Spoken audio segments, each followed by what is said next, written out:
সম্মানিত অতিথিবৃন্দ এবং নতুন প্রজন্মের অনেক মেয়ে দেখছি, খুবই খুশি হলাম আজকে। হিসেবের পক্ষ থেকে আমি সবাইকে আন্তরিক শুভেচ্ছা এবং অভিনন্দন জানাই নারী দিবস উপলক্ষে। অত্যন্ত খুশি হলাম যে সবাই এখানে আছে এবং প্রত্যেকটি বক্তা বিনোদন দিয়েছে আমাদের অনেক। আজকে নারী দিবস খুব ভালোভাবে উদযাপন হলো, তাই না? কিন্তু এই নারী দিবস উদযাপন আমাদের এখানে আসতে বহু মানুষের আত্মত্যাগ, বহু পুরুষের, বহু মহিলার আত্মত্যাগ আছে। আমি তাদেরকে শ্রদ্ধার সাথে স্মরণ করি। আমাদের এখানে আসতে যদিও অনেক বাধা অতিক্রম করেছি, কিন্তু আমরা এখন অনেক ভালো জায়গায় আছি। কিন্তু আমাদের আরো এগিয়ে যেতে হবে। এখনো বহু যন্ত্রণা সহ্য করে নারীরা।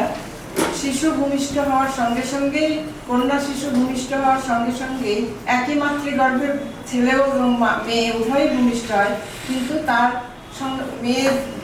কন্যা শিশু ভূমিষ্ঠ হওয়ার সঙ্গে সঙ্গেই তাকে দ্বিতীয় শ্রেণীর পরিবারের দ্বিতীয় শ্রেণীর সদস্য মনে করা হয়। তার আকিকায় একটা খাসি, ছেলে শিশুর জন্য দুইটা খাসি। আকিকা তো ধর্ম না, এটা সামাজিকতা, সামাজিক সংস্কার। সেখানেই নারীকে অর্ধেক তার মনোবল ভেঙে দেওয়া হয়। প্রথম বাচ্চা থেকেই তার মনোবল একদম ভেঙে যায়। তারপরে সে যতই বড় হতে থাকে তাকে ঘরের মধ্যে রাখা, তার উপর নানা বিধিনিষেধ দিতে দিতে তার মনোবল এতই ভেঙে যায় যে সে সোজা হয়ে দাঁড়িয়ে শক্ত হয়ে, একটা পুরুষের তার ভাইয়ের মতো সে শক্ত হয়ে দাঁড়াতে পারে না সমাজে। তো আমাদের এখন এই সমস্ত দুঃখ কোথায় রাখবো? দুঃখের কথা বলতে বলতে আমার কবির একটা কথা মনে হচ্ছে। একজন ইংলিশ কবি বলে লিখে গেছেন, "Our sweetest songs are those that tell of saddest thoughts. Our sincerest laughter with pain is fraught." তো দুঃখের মধ্যেই আনন্দ, দুঃখের মধ্যেই আমাদের খুঁজে বেড়াতে হবে এবং আমাদের দাঁড়াতে হবে যে কি করে আমরা আবার উঠে দাঁড়াই। এবং এই আরো সবচেয়ে তারপরেও আরো কথা, যে শুধু যে মেয়েকে আকিকার সময়, জন্মের সময় ছোট করা হয় তা না। পরিবারে মেয়েদের উত্তরাধিকার, বাপের সম্পত্তিতে মেয়ের কোনো অর্ধেক অধিকার। কি এটা জানেন সবাই? সবাই জানে?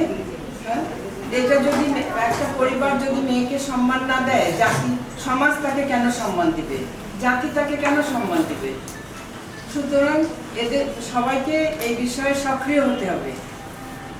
শুধু বসে নারী দিবসের উদযাপনের সঙ্গে সঙ্গে আমাদেরকে সচেতন হতে হবে যে কেন আমাদের বাবা আমাদেরকে, মা তো কিছু করতে পারে না, মায়ের তো স্বামীর সম্পত্তিতে মায়ের দুয়ার না অধিকার। কেন আমরা বাপের সম্পত্তিতে সমান অধিকার পাবো না? কে সবাই সংগ্রাম করতে পারবে? হ্যাঁ, কি এটা মানো সবাই যে মায়ের বাপের সম্পত্তিতে সমান অধিকার থাকা দরকার? কি যতদিন না পর্যন্ত এটা এই বাপের সম্পত্তিতে সমান অধিকার হলেই যে নারীর ক্ষমতায়ন হবে তা না, কিন্তু এটা একটা বিরাট বড় পদক্ষেপ। সুতরাং মেয়েদের কাজ করতে হবে, মেয়েদের অধিকারের জন্য দাবি করতে হবে, মেয়েদের ন্যায় বিচার দাবি করতে হবে, মেয়েদের সক্রিয় হতে হবে। সক্রিয় না হলে কিছুতেই মেয়েদের এখন পর্যন্ত মেয়েরা সম্পূর্ণ মানুষ না, মানুষ হিসাবে মেয়েদেরকে গণ্য করা হয় না। মেয়েদেরকে এখনো সম্পূর্ণ মানুষ না, তারা মেয়ে মানুষ, কিন্তু পুরুষ হচ্ছে মানুষ। এই লজ্জা আমরা কোথায় রাখবো? এই বেদনা আমরা কোথায় রাখবো?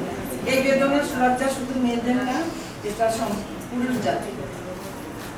সুতরাং সমস্ত পুরুষ জাতি আমাদের পিছনে আছে বা পাশে আছে, জন্য আমরা এতদূর এগিয়ে আসতে পেরেছি। এখনো ঘরের বাইরে মাথা না ঢেকে বেরোতে পারছি। যদি পুরুষরা আমাদের পাশে না থাকতো তাহলে আমরা এইভাবে বেরোতে পারতাম না। সুতরাং পুরুষদেরকেও আমি অনেক ধন্যবাদ দিই। আশা করি নারী দিবসে আমরা পুরুষদের কাছ থেকে অনেক ফুল মিষ্টি পাবো, তাই না? এখন পর্যন্ত কিছু দেখছি না, কিন্তু আপনারা নিশ্চয়ই সব পুরুষরা আপনাদের বাড়ির নারীদেরকে নিশ্চয়ই কিছু ফুল দেবেন।